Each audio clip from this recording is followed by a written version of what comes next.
Hello दोस्तों, नमस्कार। मैं रंजीत, आपका चैनल आर के हॉरर स्टोरी हिंदी। आज मैं आप लोगों को एक डरावनी कहानी सुनाने जा रहा हूं, जिसका नाम है झारखंड का भूतिया होटल। तो आइए दोस्तों, बिना देर किए हुए कहानी की ओर बढ़ते हैं। में कहानी झारखंड के घने जंगलों और पहाड़ियों के बीच बसा एक छोटा सा गांव जिसका नाम था रंगडिया। ये गांव बेहद खूबसूरत था, लेकिन उसकी खूबसूरती के पीछे छुपा था एक गहरा रहस्य।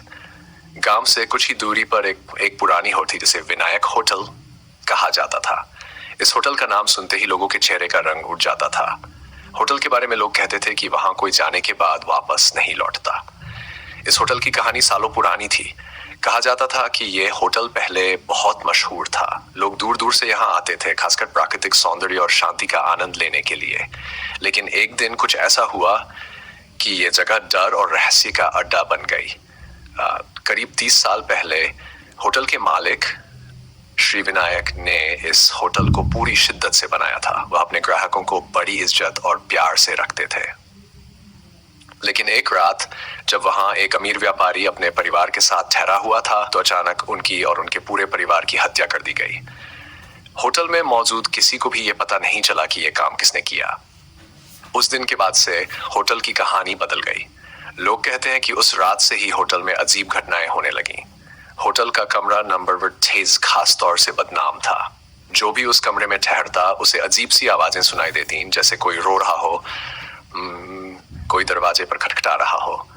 गांव वाले कहते थे कि व्यापारी का परिवार अब भी होटल के अंदर भटक रहा है। धीरे धीरे लोगों ने वहां जाना बंद कर दिया और होटल वीरान हो गया। समय बीता गया, लेकिन उस होटल की खौफनाक कहानियां लोगों की जुबान पर बनी रहीं। एक दिन शहर से 3 दोस्त राजेश, मोहन और अनिल रंगडिया गांव घूमने आए। उन्हें एडवेंचर का बहुत शौक था और उन्होंने गांव वालों से विनायक होटल के बारे में सुन रखा था। गांव वालों ने उन्हें वहां जाने से मना किया, लेकिन दोस्तों ने इसे सिर्फ एक पुरानी कहानी मानकर हंसी में उड़ा दिया। उन्होंने फैसला किया कि वे एक रात उस होटल में बिताएंगे और वहां के रहस्यों का पता लगाएंगे। तीनों दोस्त शाम के वक्त होटल पहुंचे। होटल की हालत बेहद खस्ता थी। दरवाजे टूटे हुए थे, खिड़कियां टूटी थी और हर जगह धूल और जाले लगे हुए थे। चारों ओर घना सन्नाटा था, मानो वहां कोई सदियों से नहीं आया हो। लेकिन दोस्तों को डर नहीं था। वे होटल में घुसे और उन्होंने कमरा नंबर 6 चुन लिया, जहां वे रहना चाहते थे। रात का समय था और अंधेरा चारों तरफ छाया हुआ था। तीनों दोस्तों ने कमरे में अपना सामान रखा और चारपाई पर बैठ गए। वे बातें करने लगे और हंसी मजाक में जुट गए। लेकिन अचानक कमरे की बत्ती बंद हो गई। राजेश ने सोचा कि शायद बिजली का फाल्ट होगा, लेकिन तभी एक ठंडी हवा का झोंका आया और दरवाजा अपने आप बंद हो गया। अनिल ने टॉर्च जलाई और देखा कि कमरे के कोने में एक परछाई खड़ी है। वह परछाई धीरे धीरे उनकी तरफ बढ़ने लगी।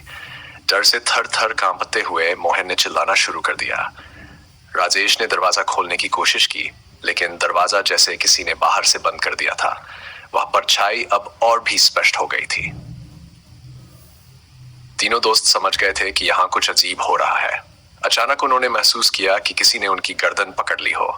वे डर के मारे चिल्लाने लगे। उसी वक्त कमरे में किसी औरत की रोने की आवाज सुनाई दी। आवाज इतनी भयानक थी कि तीनों के रोंगटे खड़े हो गए।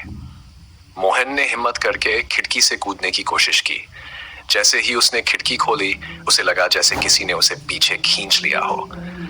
अब तीनों दोस्तों की हालत बुरी थी। वे समझ नहीं पा रहे थे कि क्या करें। तभी अचानक दरवाजा खुद ही खुल गया और सामने खड़ा था एक आदमी। वह आदमी बिल्कुल सफेद कपड़ों में था और उसकी आंखें पूरी तरह से काली थी। उसने धीरे से कहा, तुम्हें यहाँ नहीं आना चाहिए था। तीनों दोस्त किसी तरह अपने आप को बचाते हुए बाहर भागे। बाहर निकलते ही उन्होंने देखा कि होटल की दीवारों पर खून के धब्बे थे और चारों ओर धुनासा छा गया था। वे बिना पीछे मुड़े गांव की ओर भागने लगे। गांव पहुंचने पर उन्होंने देखा कि सुबह हो चुकी थी और गांव वाले उनके चारों ओर इकट्ठा हो गए थे। राजेश, मोहन और अनिल ने गांव वालों को अपनी आपबीती सुनाई। गांव के बुजुर्ग ने उन्हें समझाया कि उस होटल में व्यापारी और उसके परिवार की आत्माएं फंसी हुई है। वे किसी को भी वहां नहीं आने देना चाहती, क्योंकि वे अब भी अपनी मौत का बदला लेना चाहती हैं। बुजुर्ग ने उन्हें बताया कि होटल पर श्राप है और उसे तोड़ना बहुत मुश्किल है। उस दिन के बाद से राजेश, मोहन और अनिल ने कभी भी उस होटल का नाम नहीं लिया। वे समझ गए थे कि कुछ जगहें ऐसी होती है जिन्हें अकेला छोड़ देना ही बेहतर होता है। विनायक होटल अब भी वहां खड़ा है, वीरान और खौफनाक, और उसकी दीवारों के पीछे छिपी है उन आत्माओं की दर्दनाक कहानियां जो शायद कभी शांति नहीं पा सकेंगी। झारखंड का ये रहस्यमयी होटल आज भी लोगों के दिलों में डर और उत्सुकता का संचार करता है। लोग अब भी वहां जाने की हिम्मत नहीं करते और रात के समय तो कोई उस रास्ते से भी नहीं गुजरता। ये होटल एक चेतावनी बन गया है कि कभी-कभी हमें उन रहस्यों से दूर रहना चाहिए जिन्हें हम समझ नहीं सकते।